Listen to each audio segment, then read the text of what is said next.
You're part of the Yorkshire Air Ambulance, aren't you? I am. Was it a tough 4 years for you? Every day is completely different. You never know what you're going to go to. It might be, an elderly person who just has a urine infection, for example, or it might be something completely horrific like someone hanging. When you get called out to people who want to take their lives, is that a regular occurrence? It's quite a big thing. Unfortunately, a lot of people that commit suicide are the people that you don't know about. Yeah. You just find them. So there's one job that will always sort of stay with me, and we went to a patient who had unfortunately died. So as we were going towards the house, you could hear crying, which is natural, but there were 3 kids there, sort of 3 young teenagers, and the dad went upstairs. There's nothing that we could do for this patient, they died in the night. Came downstairs and sort of said to the dad, can we just have a chat? And he said, anything that you have to say to us, he said, you say it to us all as a family. So I've now got a dad and 3 kids stood in a line looking at me. So what do you do here?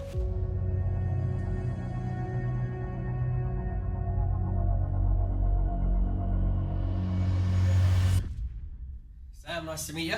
Hi, nice to meet you. How's things, mate? You good? Yeah, good, thank you. You? Come from far? 4 hours away, Bridlington.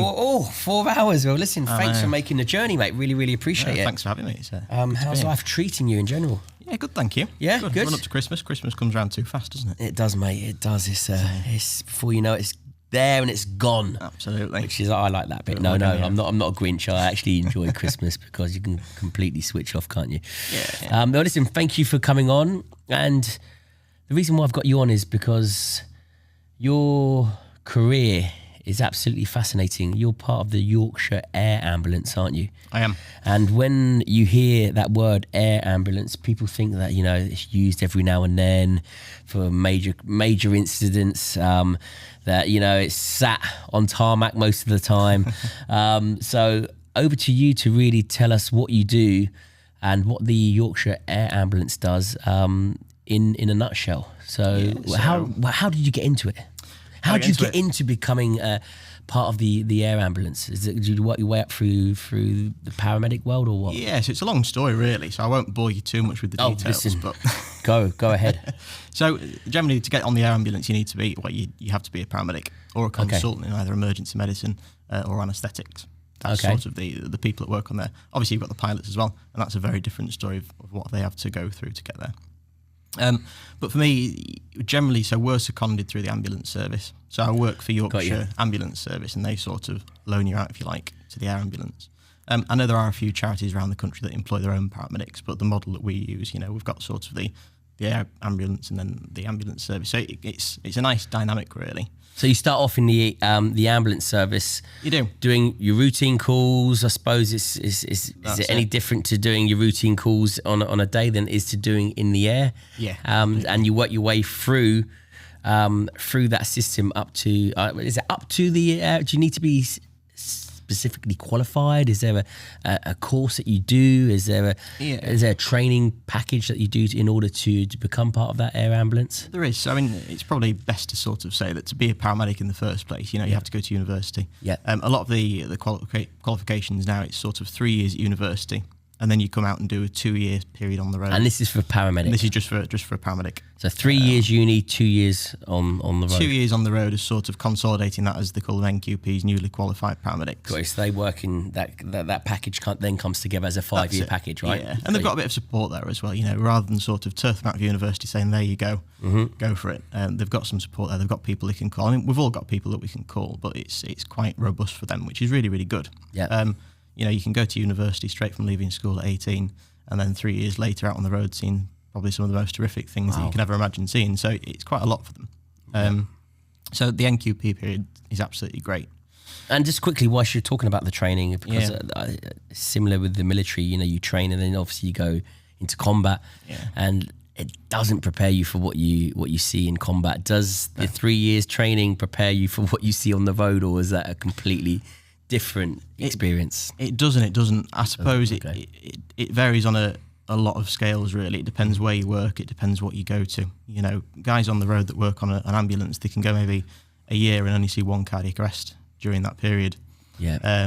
So, maybe one cardiac Depends arrest. the area, I suppose, doesn't it? The area, the catchment area is massively to do with how much you're going to see, how much you're going to witness, and how much and whereabouts do you operate out of? Is it the whole of Yorkshire? So the air ambulance is the whole of Yorkshire. Okay, wow. So we've got 2 air bases. Big spectrum, right? Yeah, so I think Yorkshire's about 5,000 square miles and about 5.5 million people. Probably to put that into context, I think it worked out about 2.5 million football pitches. That's sort of that's a lot. The area that we cover. A lot. Just with a lot of people, right? It's a lot of people, yeah. It's quite a big sense of responsibility, especially as you're flying over Yorkshire.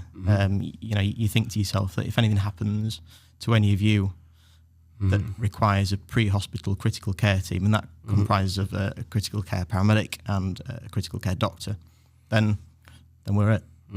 Ultimately, you're a flying hospital, because you only go, and correct me if I'm wrong, I might be getting this wrong, but you obviously only go to the most horrendous of incidents, the most critical, where they need you to get there as quick as you can to get them out and to a hospital or to a unit ASAP, right? That's it. So the difference between the ambulance services, you're on the road dealing with, like you said, you could deal with a couple of cardiac arrests, but here, with the air ambulance, you're going into carnage. Did you prepare yourself for that? We do. So we're quite lucky in Yorkshire. We've got what we call the air desk. And essentially what that is, it's a number of screens, and we can see every single 999 call that comes in for Yorkshire. And we can also listen to those as well. So as that person's making the call, we can listen to exactly what they're saying, and we can also ask the call taker. I mean, I've got a newfound respect for call takers, because what they have to go through day in, day out is unreal. Like the questions that they have to ask time and time again, and the things that they hear on the phone. But we can add to those questions. Yes, so it's the organisation is layered automatically. So you go from the call centre to listening in to then them calling you, but you preempting that, I suppose. Or we dispatch ourselves. You do? Yeah. Wow. So we can listen to the call and think, you know what? I didn't know this that. Sounds like something that we can make a difference with. I mean, the skills that we have, the things that we can do, as you say, it's essentially bringing the hospital to the road. Whether that's open heart surgery in terms of, I mean, we'd only do that in the most extreme cases, but for someone that's in cardiac arrest from a traumatic cause, we can open the chest up to get into the heart to release some of the pressure that might have been built up around it and try and stitch it back together. Last ditch attempt, but that's normally done in a hospital. So you're like the special forces of the paramedics, if I'm putting it that way. Not the first time I've heard someone is that right? I think generally speaking, for paramedics, you don't join wanting to go to the urgent care stuff. If you wanted to do that, you'd go into maybe to be a GP or something. So you do become a paramedic for that emergency work for those critical incidents to be able to make a difference. And I think probably for most paramedics, it'd be fair to say that the air ambulance is the goal. That's where they want to be. That's what they want to work as, and that's just because of the stuff that we do. And what made you want to do that transition? Do you get sort of certainly qualified where they go, well, we think this is the next draft for you, or do you put yourself forward for it? You put yourself forward for it. I've always wanted to do it. You volunteer your services for it. Yeah, that's it. I mean, ever since being in school, I remember it quite vividly. Sat in year 6 at primary school in Scarborough, and I saw the air ambulance fly past. I thought, I want to do that. Really? Yeah, when I was younger, and ever since then, it's been my sort of goal. I spoke to a career advisor back at school, and they said, what do you want to do? I said, well, I'll be a paramedic. They said, well, you've got to join the army to be a paramedic. I thought, well, that's me out then. I'm not joining the army. No, you don't. And then sort of various other things, various other jobs. And it was ultimately the Coastguard, sort of volunteering for the Coastguard, that got me into being a paramedic. It sort of led me down that path. You're a volunteer Coastguard. Yeah. So talk me through your career, sort of leaving school, and because that's obviously comes hand in hand, I suppose. If you're air, land, and sea, right? That's it. Yeah. I mean, career from leaving school, I was told I couldn't be a paramedic because I needed to join the army. And that was a step too far for me. So I thought, what do I do? At the time, I was helping my friend out on his farm. So basically, you were ill-advised, because that was never the case. Yeah. No, it was never the case. No. But I mean, paramedicine, it's quite new in the grand scheme of things. Yeah, it is. You're right. Yeah. They've only been around since sort of 2000. And back then, it was a 6-week training course. Wow. Of which one of the components that you had to do was fold a blanket. And that's from, one of the paramedics who's done that training course and then is still working on the road now. She said that's that's sort of the level it was at then, and then you're looking at sort of 3 years minimum now at university. Some even do 4. Yeah, because of the responsibility and what you have to deal with, it releases the pressure off of everyone else, right? It's a case of, right, now these guys are first on the scene. You need to keep that patient alive no matter what. That's your goal, right? It's hemorrhaging, whatever it is, amputee. It's a case of, right, keep this person going, keep this person alive until we can get them to where they need to be, i.e. the critical care that they need. Yeah, I mean, ultimately, the patients that we go to, we sort of handpick them to a certain extent because we know that we can make a difference. We're not going to go flying off to every job that comes in for Yorkshire. You know, it's a very niche sort of set of skills that we have, but we're very busy with those at the same time, so that it shows that there's that need. But essentially, you know, one thing that we do RSI is sort of putting someone into an induced coma. So essentially, if you go in for an operation at hospital, you'll get put to sleep so you can have the operation. Yeah, that's what we do. And in a traumatic scenario, you know, the guys in hospital, they're doing that in a nice lit environment on a bed with lots of people around to be able to help them. Nevertheless, it's still a really, really tricky task, but we do that at the side of a road in the rain, or in the helicopter, right? Or on the not the so road. much. It's a bit tight for space in the helicopter. Is it? So generally speaking, we like to do everything that we need to do before we get the patients in. Dispatch and go. So take me back. So you were a volunteer lifeguard. What made you want to do that? So the Coast Guard, it was... Coast Guard, sorry. Yeah, it was a friend, actually, who said, have you thought about the Coast Guard? So this was the natural progression. You said, you have to join the army to be... You're like, I'm not doing that. Yeah. Next thing, Coast Guard, right? Yeah, that was from leaving that. I thought, you know what, I can get some experience doing this. And also at the time, the Coast Guard had a deal with the ambulance service, if you like, so we could respond to some of their Cat 1 calls, which are the most serious calls that would come in around the area. So I did that. Did you watch the Kevin Costner movie? What's it called? That Life of that Coast Guard movie. Did that inspire you to join the Coast Guard? Be honest. No, I'm joking. I'm joking. That was a good film. After watching that film, what's the film called with Kevin Costner? That Coast Guard film that he done. I can't remember. It was a brilliant film. But I wanted to join the Coast Guard after that. So you joined the Coast Guard at what age? So I joined the Coast Guard. It would have been 10 years ago, so 20. Oh, okay. Yeah, age 20. Nice. And from there, it led into what I'm doing now. So the Coast Guard, it's got different levels of training that you can go through. And it was on a job one day with the Coast Guard and the ambulance service. One of the manager of the ambulance service was there, and he said, "Have you thought about joining the ambulance service?" Really? I said, "Well, I didn't know you could." So a lot of people would think that on an ambulance you've got a paramedic. You don't always have a paramedic. There's lots of different grades of people that you can have. That's dependent right. on area. Yeah. So you've got sort of emergency care assistant, and those guys sort of are the clinician's assistant essentially. So that's what I joined as, however many years ago it was now. Is that sort of like minimal training? It's a case of assisting and helping out where you can, and yeah, essentially. I mean, I think it shocked me as to how much training there was for that. Oh, there's a lot of training. Okay. Yeah, so it's a 10-week training course to be an ECA. Oh, okay, got you. Sorry, 4 weeks of my bad. No. But this is the thing, you know, no one understands how many different layers there are to the ambulance service and what we can actually bring. But yeah, no, an ECA, it's 10 weeks. So you went over. Yeah, it did convinced the you course. to go and do the, is it ECA course? ECA, yeah. Different areas have different names for it, but essentially it's the same thing. So yeah, I went over, I did that and never looked back since really. And then just progressed from there? Yeah, so from there the ambulance service put me through my paramedic degree because I had a degree previously. I was able to sort of jump straight onto that. I don't think they do the same thing now, so I was quite lucky to be able to. So only 6 months as an ECI, then moved on to be a paramedic, university, and then out onto the road on an ambulance for a good few years. Cool. How many years did you do on the road?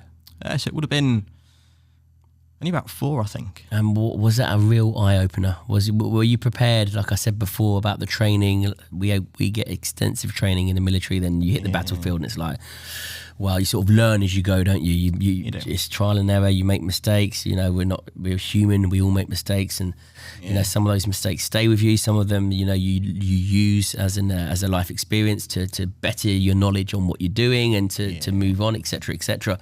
Was it a tough 4 years for you? It was. I can remember coming out of sort of from being the student paramedic with my mentor, and you've almost got this safety bubble. You think to yourself, you know what, I can go to anything, I've got it in the bag, I know what I'm doing. And then you go out and it's on you, the responsibility is on you, you automatically think, oh my God. Yeah. I wasn't prepared for this. Yeah, no one's there to sort of, Yeah, I mean, you've always got people that you can ring, but ultimately it's just you and your crewmate dealing with patients. And what were you dealing with on a day-to-day basis? You just don't know what you're going into, right? It's just like a case of, right, the fucking call gets called and you can listen into stuff and you can get a rough idea, but the moment you open that door and you step into it, it's a whole different ball game, right? It's just like, bang, your training kicks in, your instincts kick in, your empathy kicks in, everything kicks in, doesn't it? That's it. Every day is completely different. You never know what you're going to go to.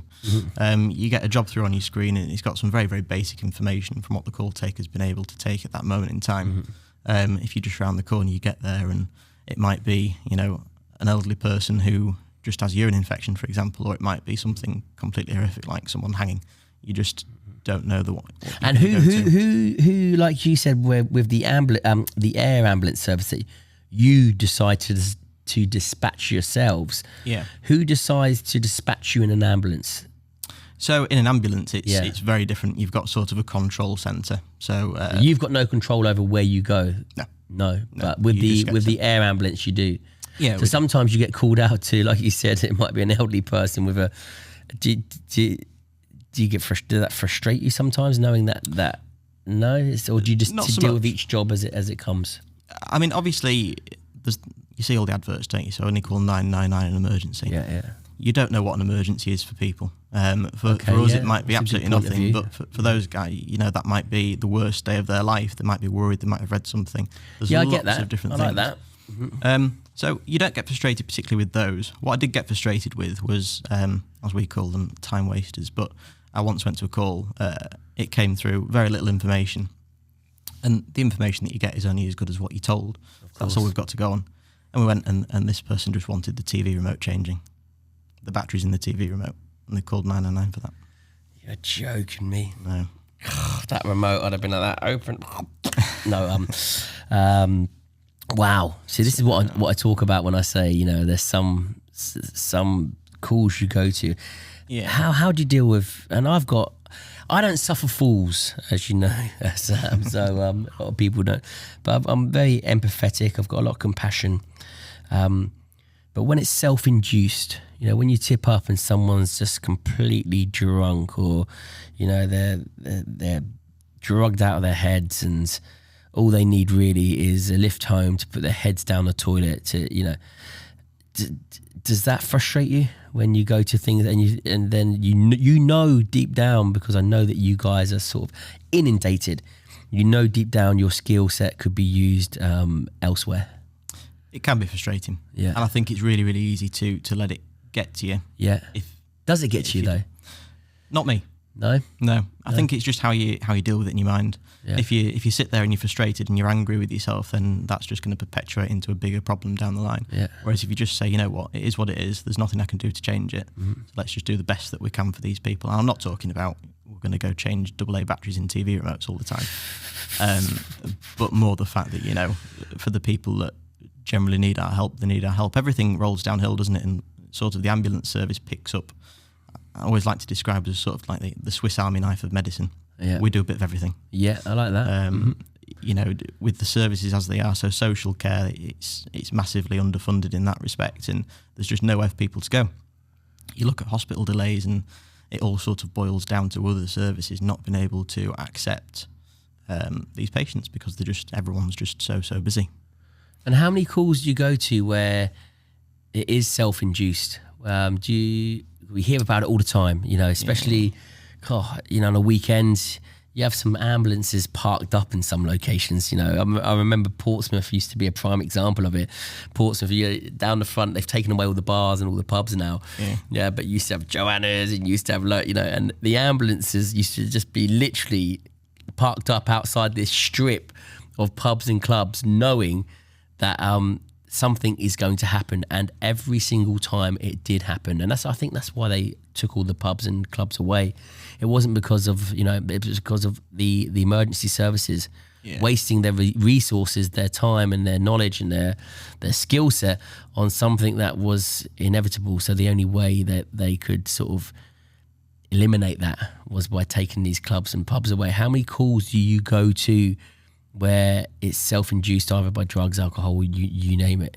So I think for the ambulance service as a whole, obviously we don't do this particularly on the air ambulance. No, but talking about the ambulance service, they go to quite a lot. Yeah. They go to quite a lot of self-inflicted things, whether that be sort of mental health problems or, that can cause them to do something else, or alcohol obviously has quite a part with that, whether it be drink, drugs, a lot of it can be self-inflicted. But again, did you see a lot of that when you were in the ambulance service? So that 4 years when you were there, did you see a lot of that? Yeah. Okay. But you like to think, you go out in town and you see all the people out drinking this, that and the other, and most of them are okay. Most of them don't need the emergency services, but then for just this select few people, they do go down the line you to never to know, need I it. suppose. But you never know what the backstory is at the same time, I suppose. Drink always makes people open up a little bit more, doesn't it? Yeah, I've had people on the back of an ambulance and, they've been, I don't know, arrested for fighting or something like that, and they want us to check them out. And how they open up and something that they're going through has caused them to sort of drink too much or take something. Yeah, absolutely. So it's often, but then also you do get the people who just drink too much. And when I talk about self-induced, talked about alcohol, drugs, and I don't want to say suicide is self-induced, but when you get called out to people who want to take their lives, is that a regular occurrence, and does that happen often? It is quite regular. Yeah. And we see this both with the air ambulance and also, with the Coastguard. It's quite a big thing. And it's always, it is a big thing. Yeah, it's huge. And it's really, really sad that, those people have got to a certain point where they don't feel like they can talk to anyone. They don't feel like anybody's helping, despite maybe the best efforts. And it's sad that they've come to this point of wanting to take their own life, because, you hear people saying that suicidal people are cowards, but I don't agree with that. I think it takes a lot to be in that mindset, and then also maybe to stand on the edge of a cliff or something and do it. That takes a lot. So you have to appreciate the amount of stuff that they might be going through in the mind that they maybe don't feel comfortable to talk to someone about, that makes them do that. And how do you get that? So obviously they're not making the call. Is it just a call from someone else saying there's someone on a bridge, there's someone that's walking close to a motorway, there's someone that's on the top of a cliff? Is it normally calls from a third party, and then obviously you act on what they have to say? Yeah, there's a lot of calls that come through about it. Maybe, as you say, someone that might be passing underneath the motorway to say someone that stood on the other side, or texts to say someone's received a text from a relative to say that they want to kill themselves and going to hang themselves. Unfortunately, a lot of people that commit suicide are the people that you don't know about. You just find them, and people would say, we knew nothing about it. They live a normal, happy life. We didn't know they were struggling. So that's really sad. But the people that, that do reach out for help, they go on the internet and they try and get self-help, and, you've got all the brilliant charities that are around and friends and family that they can talk to.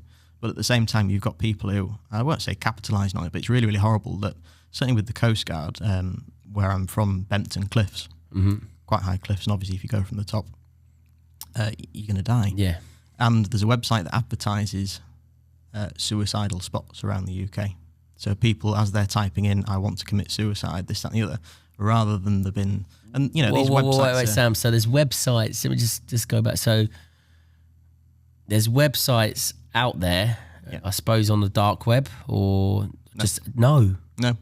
Just that advertise the best places to commit suicide. So if you jump from this cliff, you're definitely going to die because it's this high, there's rocks at the bottom, etc. That's it. Like the Humber Bridge near Hull, Bempton Cliffs.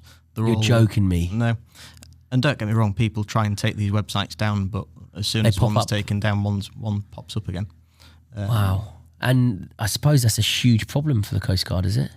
The Coastguard it is, yeah. Especially this time of year, coming up to Christmas, people are struggling with money, especially with the cost of living going up as it is at the minute. Yeah. And then after Christmas, it's just that time of year where these problems are more prevalent, and people do feel more suicidal, and they are struggling with the thoughts. So, for the Coastguard, this is a time of year that they are dealing with quite a lot of that. Wow, do you know what? That's shocked me, that people put up websites for suicide, and they're probably goading people to go and commit suicide. That's it's almost if they're stood at the bridge and someone walks past and go, what are you waiting for, mate? Jump. Yeah. It's the same sort of concept, right? Yeah. And how many people do you, when you normally go to a call out like that, reference suicide, What's the outcome normally? Is it positive or is it negative? I'm pleased to say if we are able to get to people before they do whatever they had planned to do, that we can quite frequently have quite a positive outcome. Okay. We can help talk to them. We're not, as paramedics, we're not trained specifically in mental health. Yeah. And I think sometimes that can be bad, but sometimes it's really good because we can just talk to them as people. Yeah, on a level, right? Rather than them knowing, same old spiel. I've heard it from a fucking counsellor. I've heard it from. That's it. It's like, right, you can talk to them on a level, and through, like we mentioned before, through life experiences, through just being in that situation of, right, listen, you're there, I'm here. Let's talk it through. Yeah, and just being real with each other often can have a really, really good outcome. That they know that there is someone to listen, and if I say this, no one's going to make fun of me, or something like that. And just knowing there are people out there like that. And is a huge problem. Help. Is it a huge problem? Suicide? Yeah, that you attend to. Maybe not suicide where they commit the act of suicide, but certainly people that are suicidal and are having those thoughts. It's huge.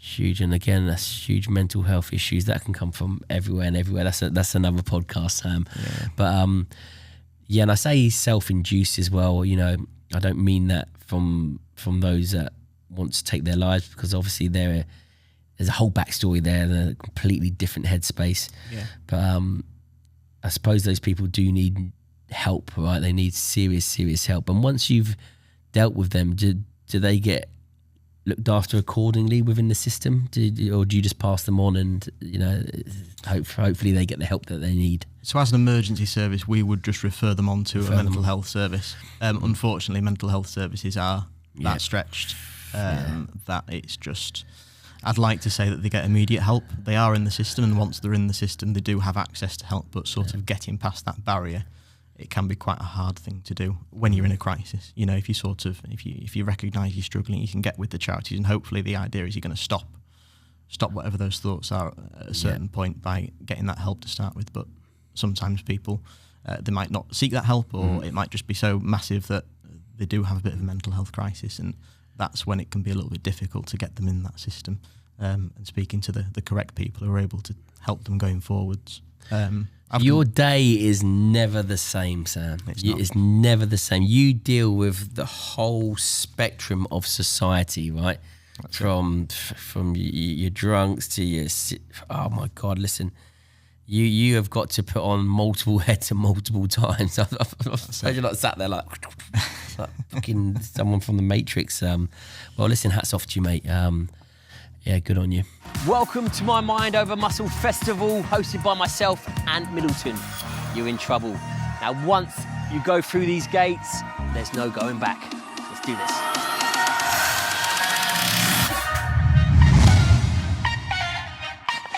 With 250 acres to play with and to fill, come along, fill it up, and come play with Team Ant. My Mind Over Muscle Festival, hosted by myself, Ant Middleton, is open to all. Come along, face your fears, and unlock your true potential. This festival is open to all abilities. It will be action-packed, fear-defying, and a coming together of positive, like-minded people, encapsulated with the main ingredient, fun. And sticking to your sort of ambulance service career before we jump onto the air ambulance, who are the most vulnerable in these situations? And automatically the elderly come to mind, but would that be the case? Who are the most vulnerable when you get called out? I'd probably say the elderly. It is, yeah. Okay, yeah. It's the elderly, sort of once you get over a certain age, everything happens. So if you fall over, we call it silver trauma. So you sort of, if you fall off this table, then you can imagine the table's 2.5 times as high, and that's sort of the impact it's going to have on your body. Yeah. So the elderly are definitely the most vulnerable, but also, the stoicism there from how it used to be back when they were sort of younger. Yeah. They'd never call an ambulance for anything. Yeah, so exactly. A lot of the elderly people we go to, they're generally really, really poorly. And, I've been to people before and they've been literally hours from dying. And they said, I'm really sorry for calling you. I hope I haven't wasted your time. Wow. So you got that old generation of that tough, gritty steel who are just like, I'll see this out until it is an emergency. Do you see that with the younger generation, or are they quick to pick up the phone and go, I've broken a nail? I think generally speaking, they are a little bit quicker to pick up a phone. Mm-hmm. So, you've got 111 now as well. so people can ring 111 for advice. But ultimately, even with those guys, the information that they get is only as good as what they're told. Yeah. And a lot of the questions, they're designed to be safe. It also leads down to the response of getting an ambulance. Yeah. Although they do save about 70% of ambulance calls, they say. So, someone rings, 70% of those people that call who would have otherwise had an ambulance, they've been able to direct to another pathway. Wow. So although they do take a lot of pressure off the ambulance service, it's just a constant flow. And the ambulance service, are they constantly on the go? Because you hear about it all the time. It's like people called an ambulance 5, 6, 7, 12, 13 hours. Is it because of the lack of manpower on the ambulance, or is it because of the lack of beds in the hospitals? It's a lack of beds in the hospitals. Yeah, that's what I heard. That's why I thought, because at first you naturally think, as someone that's on the outside, i.e. like myself, you naturally think, well, you must be so inundated with idiots calling up. That's why I talk about drugs, alcohol, self-induced sort of trauma, shall I say? Yeah. Where you think, these people being wasted, but ultimately it's you need that bed in that hospital in order to deliver that patient to that bed. Otherwise, they're just going to be sitting outside, right? And you're going to have a contingent of ambulances with clients in the back or patients in the back that haven't got any beds to go to. Yeah, I mean, ultimately, ambulances, you don't generally have a problem with ambulances in terms of staffing. That's reassuring to know. Do you know what? Because a lot of people think they're just inundated. There's lack of manpower, but so there's no there's no problem with that. You've got the local problems like maybe sickness or something like that, and during COVID that was a bit more of a problem because of the COVID sickness. Yeah. But in general, on a day to day, there are enough ambulances based on the figures from the previous years of how many calls that we've got. Yeah. To be able to serve as many people are going to call. Yeah. However, as soon as you get to hospital, you can't just sort of dump your patient and run. You have to. You wish you could. Roll out back. You wish you could. Just out there, the old legs pop out. You just pop it out. I just imagine them doors opening and rolling them through. Sorry, but it's funny you should say, because there are no beds in hospitals and people are queuing at emergency departments, the back of the ambulance then turns into a bed, essentially. So you pull up at the hospital and, the doctors, nurses at the hospital will come out and provide that treatment and start that treatment in the ambulance, on the back of an ambulance. Wow. And I think that the lack of beds, it's not, due to space, it's more due to the services coming out of hospital. So you get an elderly person going to hospital, you can't just kick them out back home. No. There's a package that they need, there's a social package that they need, for continuing care. Because at the same time, it's a really fine balance of, when do you say that person's okay to leave hospital? You can't keep them there until they're 100%, because there's an element of self-care that they need to take at home as well. Got you. With help. And whether that be, mental health services or social care, or physio operations, all of this sort of stuff, it all backlogs. The duty of care before someone leaves in order to give them that they can sustain it themselves, right? Yeah, absolutely. Yeah. And ultimately it all backs up, and A&E hospitals are where it backs up to. So you were sick of not sick of the being in the back of an ambulance, but you thought, well, I'm going to transition over to the air ambulance. What was the training like from the transition from the ambulance service to the air ambulance? So obviously you know what the air ambulance do. You see it on TV, you see posts on social media about the things that they go to.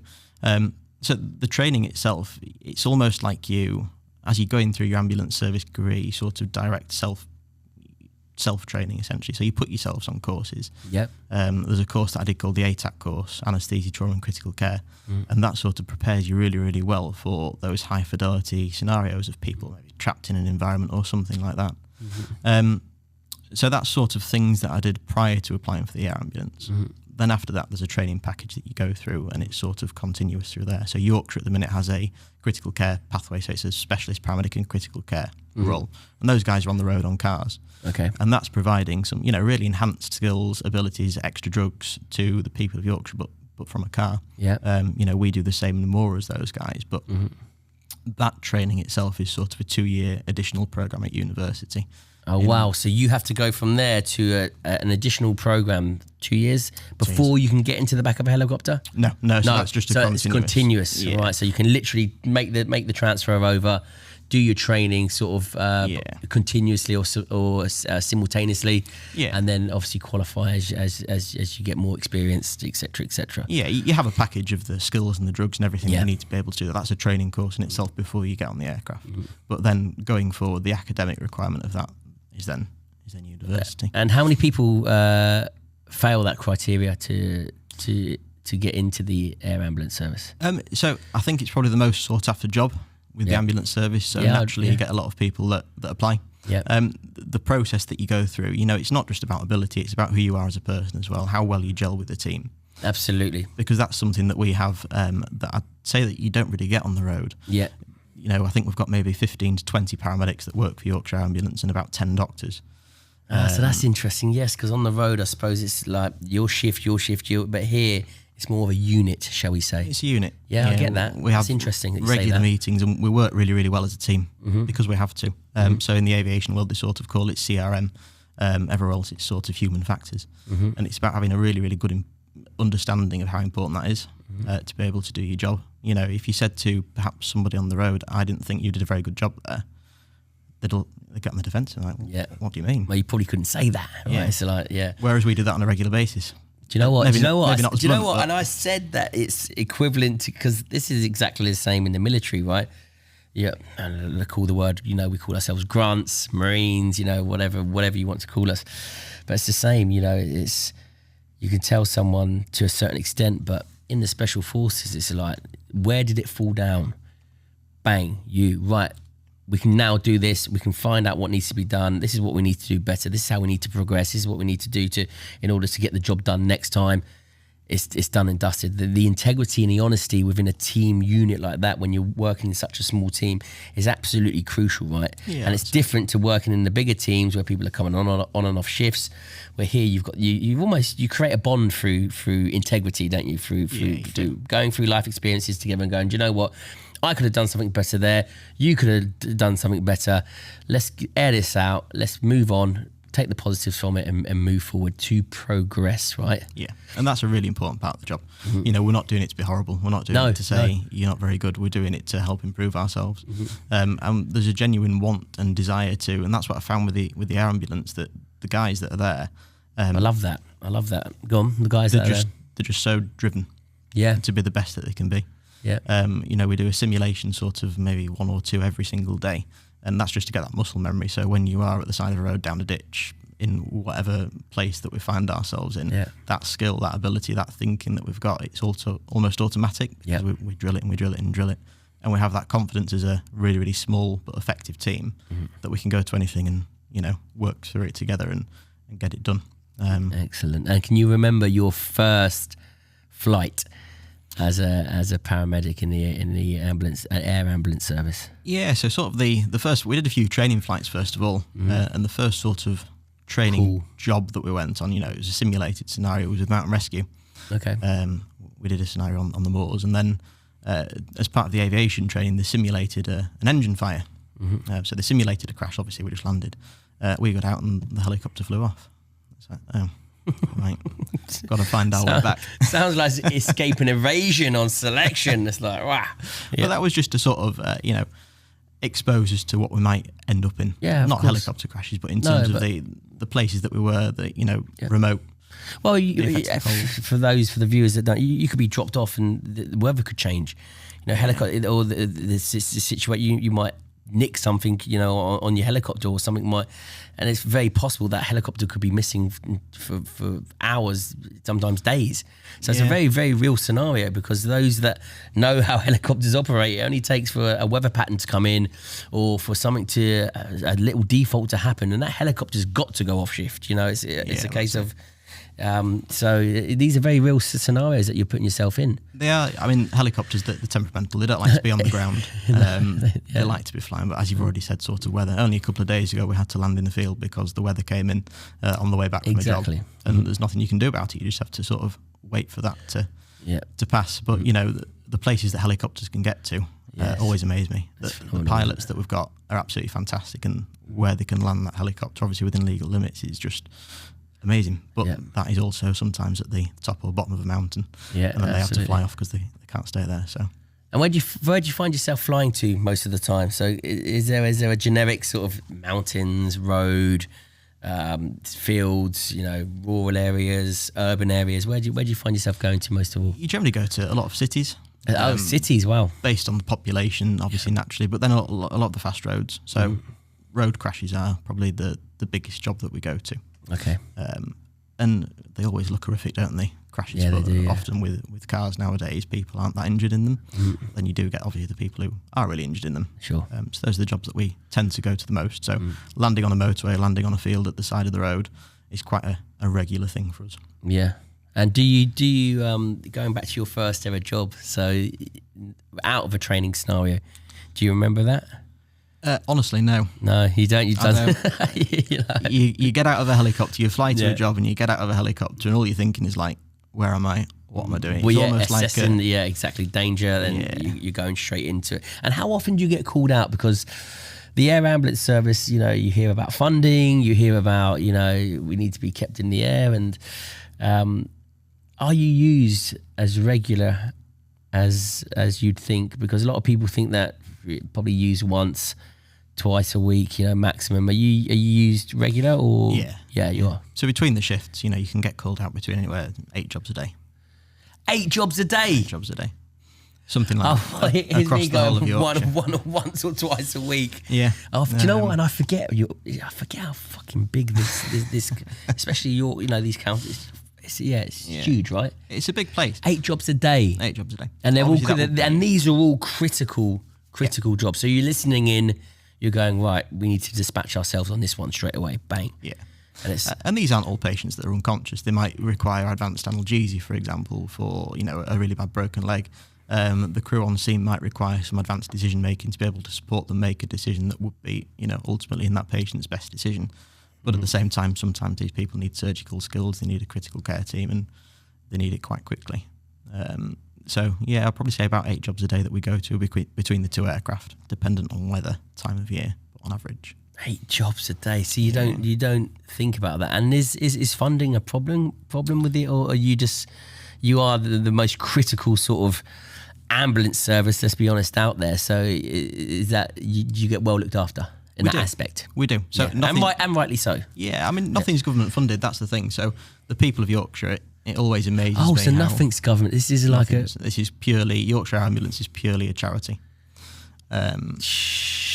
So wow, I didn't know that. So it's a charity service. Yeah, completely. So if it wasn't for the people donating, then it wouldn't exist. Yeah, without the people donating, without the people supporting, so we've got some fantastic volunteers. They go out, rain, sun, whatever, and they're just there shaking the buckets or doing whatever they need to do to be able to try and raise money. We've got people that leave us money in the wills, grants, this and the other. I met a chap the other day who is very kindly leaving us some things in his will, so he came to look around the aircraft. And it's just the kindness of these people. That shocks me, because it's like with the RLNI, they're exactly the same. They're a charity. And you think to yourself,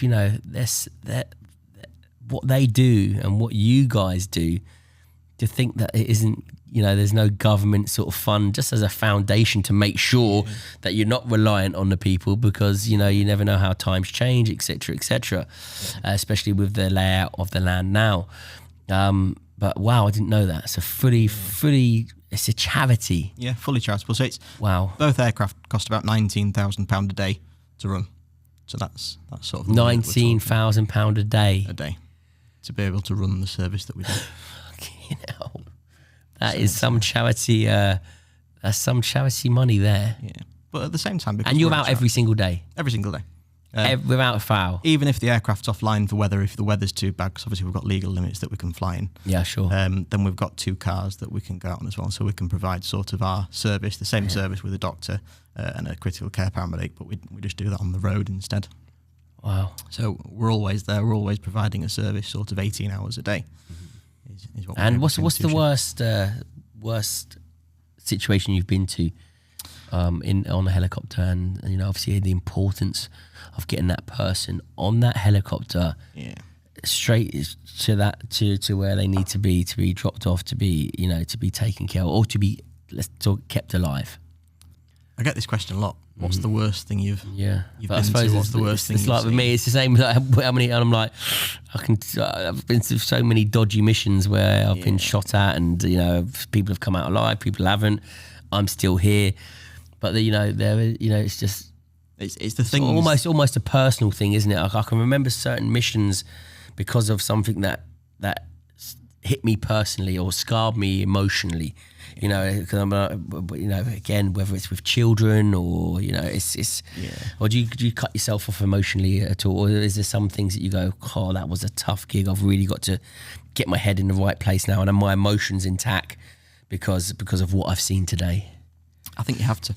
Yeah. I think you have to have a certain mindset, and you have to almost, not a different personality, but when you put on that flight suit, when you go to that job, you just have to be completely in that moment. Do you know what, Sam? It is a different personality. I think you're right. You almost have to take one head off, don't you, and put another head on. You do. You can't let feelings get in the way of it, because then that affects the job. You just got to rely on your training and rely with that muscle memory to be able to do it. And we see some horrific things. We see body parts, all sorts. I'm not even going to go into the things that we see, but it's not what you'd think that stays with you. Yeah. So there's one job that will always sort of stay with me, and people think like, why that? But we went to a patient who had unfortunately died. And this was sort of during the school summer holidays. So as we were going towards the house, you could hear crying, which is natural, but there were 3 kids there, sort of 3 young teenagers, and the dad went upstairs. There's nothing that we could do for this patient, they died in the night. Came downstairs and sort of said to the dad, can we just have a chat? And he said, anything that you have to say to us, he said, you say it to us all as a family. So I've now got a dad and 3 kids stood in a line looking at me. So what do you do here? So I had to tell them. I had to say, unfortunately, your mum has died. And we have to use died. If you say passed away, then people in that moment, they think of different things. Yeah. So you have to be quite direct and say died. But, at that moment, and this is the part, you'd almost think that they'd all huddle together and cuddle each other. They didn't. They just stood there in a line looking at me, crying. And normally as a paramedic, you can say something, we're really, really good at being able to tell people something to help reassure them. But what do you say in that scenario to a husband and 3 kids? You're almost dumbfounded, aren't you? It's like you're almost hoping that the father steps in, but he's just as traumatised as the kids, and the kids are probably just shocked anyway, going through that shock of what the hell is going on in that moment. And it probably, you were there, but it's those pauses, isn't it? It's the same with my mate. It's just those pauses and that moment of reflection. It's almost surreal. It's like, wow, is this actually happening? Yeah. And then the realization of it is, that's what I suppose is quite hard to, quite hard to deal with. And that's why I asked, because children, it's no matter how much you detach yourself from a situation, or you try and emotionally, shut off, or you put on that other head. It's the same with me. My Afghanistan head was completely different to my family head. But there's that attachment for me with children, with family. Then children, in situations like that, where you think to yourself, it's just a look in the eyes. I remember sitting across, and this young boy had been caught up in a bit of collateral. What I mean, he'd been caught up in the firefight, not knowing that he was there, and he got hit a couple of times. And he was sat opposite. We dragged him on to the helicopter again. Just helping him. The medics were on him. He was just sat opposite me, and I can just remember after that mission, it was a heavy mission as well, and again, unfortunately, he got caught up in it. But I can just remember, and again, I've been on loads of missions like that, but just looking in his eyes, and I see it as clear as day. His eyes are just what, and it's just that moment of silence almost. It's just like you said, standing there and watched it. You think they all come together. That's why I say about the personal thing, is it can't help sometimes, but hit you personally. I can just remember looking at this kid and going, I sort of had to break stare, because it was, it'd gone into my soul. Does that make sense? Yeah, that's it. I know exactly what you mean. We go to car crashes where people are really badly trapped and they're really injured, and they're in that dying phase. They are dying, and it's that look. They look at you in your eyes, and you can just almost sense that fear and that I don't know what's going on. It's almost the non-verbal sort of look that you give people to say everything's going to be all right. We're going to do everything we can for you, without even saying that. It's just that sort of connection, I can imagine that's sort of the sort of thing that you mean when. And how do you cope with that when they look at you thinking that you're going to be there, which a lot of times you are their messiah, you're going to keep them alive, but you're having that responsibility knowing sometimes that it's just not going to be possible. How do you deal with that? It's really hard. Yeah. I don't think there is a particular way that you deal with it. As a person, yeah, I think everyone has their own different ways of dealing with it. You know, mental health's massive. Yeah, sure. And that's what we have as a team, as the ambulance. We're really, really good at being able to sort of deal with that. But just in that moment, you just have to try and stay positive. Yeah. You know, ambulance crews, they might call for backup from us. They need our assistance, and we go. And it's almost like you are it. You've got to be that air of calm. You've got to give that reassurance, even though it's like a swan, isn't it? You're all graceful on the top, but then you're paddling like hell underneath. Those legs are going on. Yeah, you're flapping. And that's it. You know, that's just what we have to do. I think it was it Robin Williams that said something like, if you treat a disease, sometimes you win, sometimes you lose, but when you treat the person, you win every time. And that's it. You know, sometimes it's just treating the person, and that's what you need to do. Sometimes their clinical course, you know, it's never going to be great for them. No, but just being honest as well. Yeah, and I suppose keeping yourself busy as well. You know, getting that next call.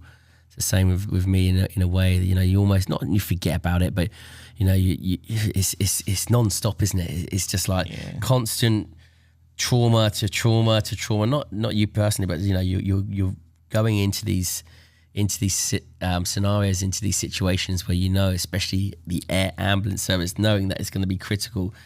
So you know, all of a sudden, that's what I found is like, you know, I've sort of not forgotten about the previous mission, but it's like, right, I now need to deal with this. I now need to make sure that these people are safe. I get, you know, mission accomplished here and do what I need to do.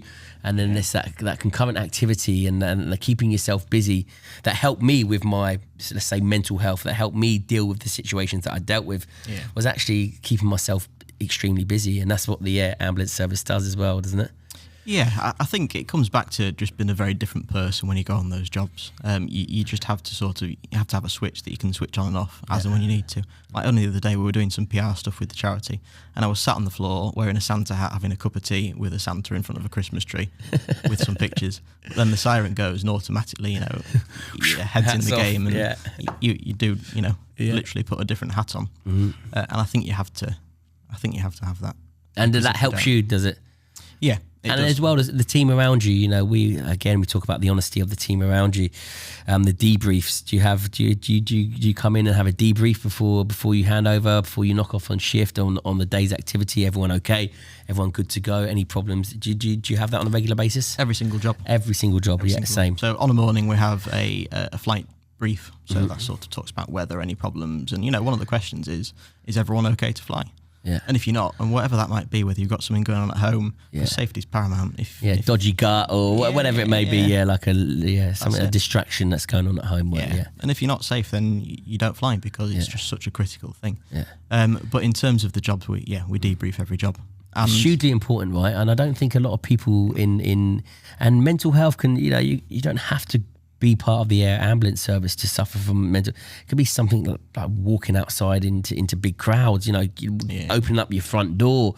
You know, it's I think what's so important about mental health is having that critical team around you where you can debrief, because a debrief is communicating about what went wrong, how we could do things better, how are you motivated, how are you getting on, any issues, these are the issues, how do we overcome these issues to progress and to make them better. I think debrief in any organisation is not done enough. No. It seems to be done only at the top levels, and it's it should be done in every organisation, on every handover, in every situation. Absolutely, and it is important to talk. You know, you get the ambulance service, they are job to job to job to job. So they have time in the cab to be able to talk, but they don't really have time to be able to sit down and have a meaningful conversation about, you know, running through it. And I think that's really important for mental health. You know, how your brain works, not to go into it too much, but when you have an adverse experience, when something happens or you see something or whatever it might be that's triggered a negative response, your brain doesn't know what to do with that. So as you'll know, it puts it in boxes, so metaphorical boxes in your head. And if you stack those boxes nice and neatly, if everything's folded nicely and put in, then you can keep putting stuff in this box, and you know, because you're dealing with it quite well. But if you don't deal with it well, the box is a little bit messy. You just chuck clothes in, they're all crinkled. And then over time, with all these things that happen, chaos in there, isn't it's there? chaos, and the box explodes open. And that might be one job, or it might be, multiple smaller jobs. Yeah, you just never know. And the way that your brain sort of makes sense of that and folds it nicely, then, if you like, is just by talking about it. And it's hugely important to be able to talk. But I think it's that, thing about mental health, especially in jobs like yours and in jobs like mine. Mental health is, I don't believe is dealt with in the right way. Mental health is sort of tiptoed around. It's like, mental health is hardcore. Yeah. It's really hardcore. Your job, hardcore. Most jobs out there, they're hardcore to that individual. That's why they're suffering from mental health issues.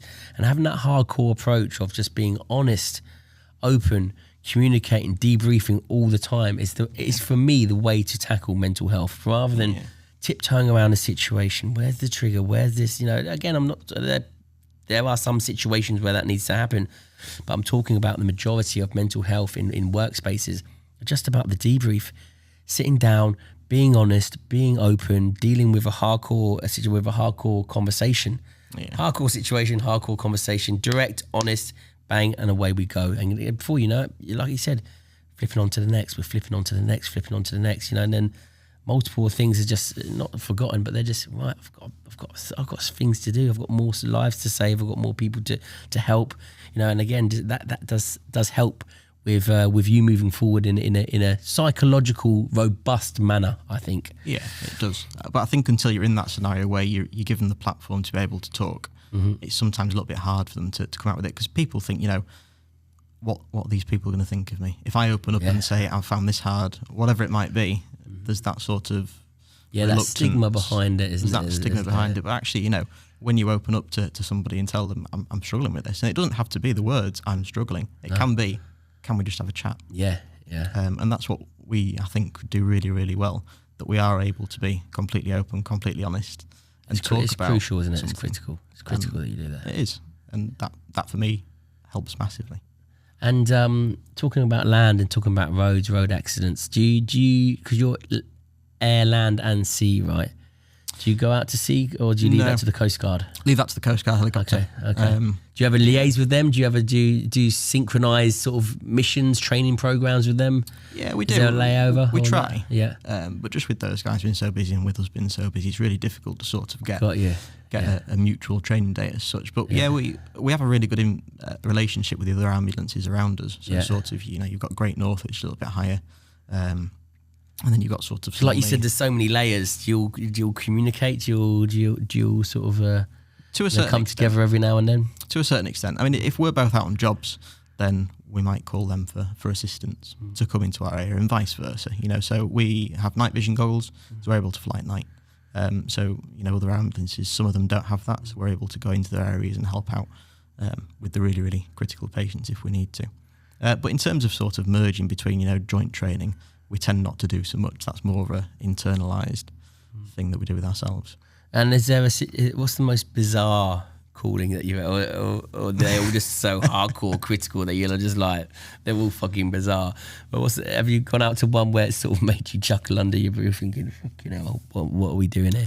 They're all quite serious, hardcore. To be honest, they are. Yeah. Because we're such a finite resource, if we're on a job, we're on that job. And if something happens across the whole of Yorkshire, then that we're needed for, we can't, because we're stuck there. So generally speaking, the jobs that we go to, we're needed for. Yeah, what I like about it, and what I've gathered from this conversation, is you are quite a specialised unit. A specialised unit, unique people for unique jobs, and it is. I can only interpret it is like the special forces of the ambulance service, because it sounds exactly the same of how we would progress from the military to maybe becoming a recce troop operator, a sniper, then into the special forces. And a lot of people are interested in the air ambulance, right? You get a lot of sort of awareness on it. You get a lot of people are fascinated by it. What do you think they're fascinated by? I know the special forces, they're fascinated by the cloak of secrecy, not really knowing what's going on. What do you think they're fascinated? Because I'm fascinated by it. What are they fascinated about the air ambulance service? I think it's just the whole thing. I think it's the stuff that we do. And I think, you know, the TV programs have helped a lot with that in terms of highlighting what we do and showing people, you know, that there is this out there. So if you get really, really poorly, then some of these guys are going to be coming to you. So it's almost that reassurance. It's almost like the hero of the air, you know, the hero of the medicine world or of the ambulance world coming to you. You know, it's like when you know that's on its way, it's almost there's a reassurance there. It's a case of, right, you know, I've got the best of the best coming now. They're going to, you know, sort me out, and they're going to whisk me off to where they're going to keep me alive. Yeah, I mean, I don't particularly like this term, but I can see why people think of it. You know, they've described us as you're like an angel that falls down from the sky and then comes to make everything better. But at the same time, we're a really, really small part of a big machine. You know, everyone that is on that scene, whether it be fire service or the ambulance service, the police, everyone is... I like that. Doing one thing, and that is to look after that one patient. And I've been to some scenes where it's absolute carnage, and there's one patient in a car, and that's all there is. But you've got maybe 20, 30, 40 people there, and each of them has a really, really small but hundreds of thousands, millions of pounds of assets of and that's it. So with the air ambulance, for me, it's a job. Yeah. I can certainly remember back to when I wasn't on the air ambulance and they were backing me up on jobs, and I was thinking, oh God, thank God they're here. But now you're doing it, I don't feel that myself. It's I know, you don't, because you're immersed in it. It's the same with me when I was in the Special Forces. You don't think, it's only because I've been out of it now that you think, wow, I used to do that, or I've done that, and that used to be the norm to me. Yeah. That you actually then you realise, but when you're immersed in it, it's just, you're just doing your job, right? Yeah. And sometimes it's just the reassurance. Sometimes it's going to crews. You know, I've been to jobs where there's been an ambulance and they're really stressed, but they're doing an absolutely fantastic job. And they've said, "Oh, thanks so much for coming, and you know, you've really helped." It's like, we've done nothing. We've just given you some reassurance because you're completely on it. You know, and obviously there are jobs that we are needed for to be able to do some critical things, which has an impact on everybody. You know, it's not a decision lightly you'd take with, you know, one of the doctors to open someone's chest up. Sure. Because for us, we can train it and we can do it, and you switch off from that, and it's almost not a person, you're treating something. But for the guys that don't see that, it must be quite horrific to stand there and watch someone's chest being opened in the middle of the street. But you know, to think that you're capable of doing that, and you know, you've got the capacity and the capability and the assets to do that's reassuring, full stop. You know, and I would say, out of all the conversations that I've had about medicine, about NHS, you know, this is the most sort of warming one that I've had, knowing that there's people like you out there that when the push comes to shove and your life is on the line, that the angel from the sky, if I see you descending, I'll be like, yes, Sam's on his way, I know I'm going to be good. It's really, really reassuring to know, and it's really good to know. And do you have trouble taking your job home with you? How do you separate the two? Again, it's almost hard to describe, because it is like a mental switch that you just switch off. Yeah. I think the thing with being a paramedic is, because you've got that sort of registration as such, you can never stop being a paramedic. You can't go home and say, I'm not a paramedic anymore, and then walk past someone in the street that needs something. How hard is that, though? It's hard. Yeah, it's really, really hard. But at the same time, I think everyone that does it, no one's malicious in the medical world. Have you got a family, Sam? Have you got a partner? Or? No, just no surprise there. Too busy. And this is why, Sam. This is why. Yeah, maybe doing something wrong. No, you're doing something right, mate. You're doing, but it's it's. I know my wife used to find it extremely hard to live with someone like myself, and and when looking back at it, I made her right. So this is why I ask, but. You know, some jobs, and like the Special Forces, some jobs are just meant for single women, single men that can just go out there, focus on their work, and you know, that has to come first. Really, you know, it does. The Special Forces was the same. I hate to admit it, but it came first over my family, because it was, you know, when I got called, you know, they didn't have a choice. I used to go to it, and I suppose that, you know, when it's probably time for you to settle, you'll soon pass on, like I done, pass on the torch. And that's it. And I think the air ambulance, you know, certainly it's not something that you can do forever. Yeah. It's not one of those jobs that you can move Agreed. into and stay doing that because of the stuff that you're exposed to over time. Yeah. It's bound to have some form of negative sort of mental impact on you. Yeah, of course. But whilst you can do something about it, I think that's really important. And as cringy as it sounds, it's almost like you're married to your job, isn't it? No, you are. You are. It's not cringy. It's a fact. You know, it's let's call a spade a spade. It's exactly that. It's a fact. You know, you are married to the job. They're expected to, you know, for you to be on call, and you know that when that call comes in, you know your priority is to attend to that call over everything else. Yeah. You know, you're putting yourself in that firing line, and you're sacrificing your life really for others, which takes a certain individual, mate. And it's been a pleasure sitting here with you, chatting about it, and fascinating to hear as well. And yeah, listen, if I ever get into trouble, Sam, and I look up, hopefully you'll be coming down to help me out. But That's it. I like to think that I'm quite responsible, and that all that dangerous stuff that I've done is in the past. But listen, it's been an absolute pleasure talking to you, Sam. Thanks for having me. And thanks for coming on. Okay. Cheers, mate. Cheers. Thank you. Thanks.